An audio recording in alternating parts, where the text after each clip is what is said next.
summertime in Yellowstone National Park, and the living is pretty easy for many of the area's wild residents. The new arrivals, especially, are enjoying their surroundings.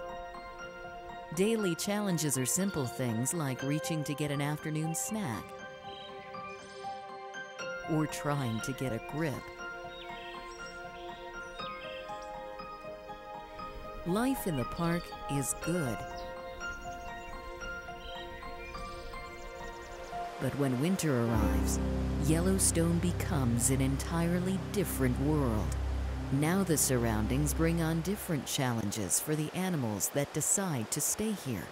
It's a land of deep snow and of cold temperatures. Very often the lasting snows will come in early November and stay through April, May, and even June at the higher elevations. The reality is that it's a very quiet and lonely place in the wintertime.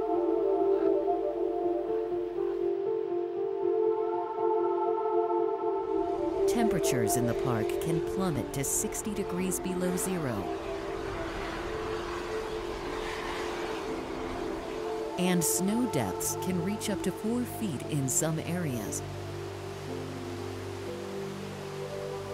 And when the chilling temperatures mix with the heat from the thermal features, Yellowstone can take on the appearance of a surreal land that time forgot.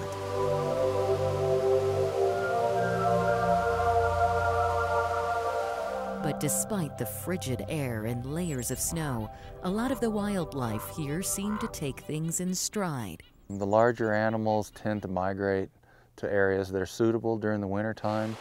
Some animals migrate from their high elevation summer ranges to lower elevation where the snowpack is shallower. Other animals just migrate around the mountain to south-facing slopes.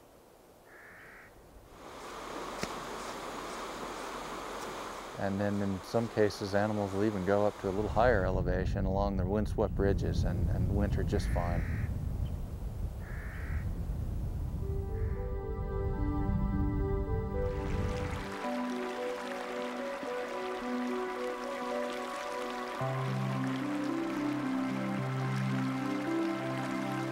Yellowstone's bison, some weighing in at up to 2,000 pounds, have, over time, come up with their own set of survival skills that allow them to meet winter head-on.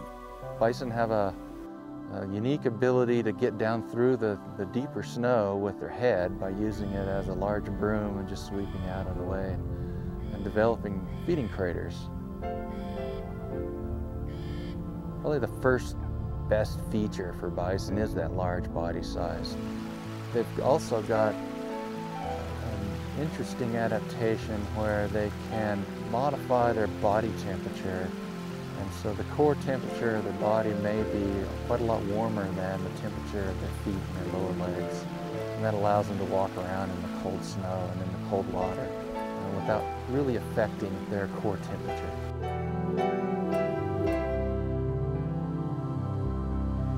For the wildlife of Yellowstone, maintaining ideal body temperatures in winter has a lot to do with the physical makeup of the park itself. The elk and bison particularly use the thermal areas to their advantage.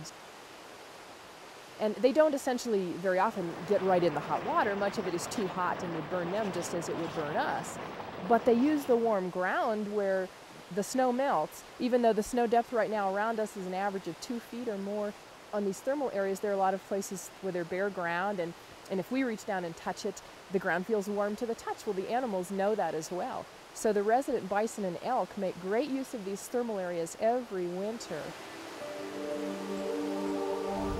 Yellowstone's thermal features, with water that can get well beyond the boiling point, keep a number of the rivers and streams in the park from freezing in winter.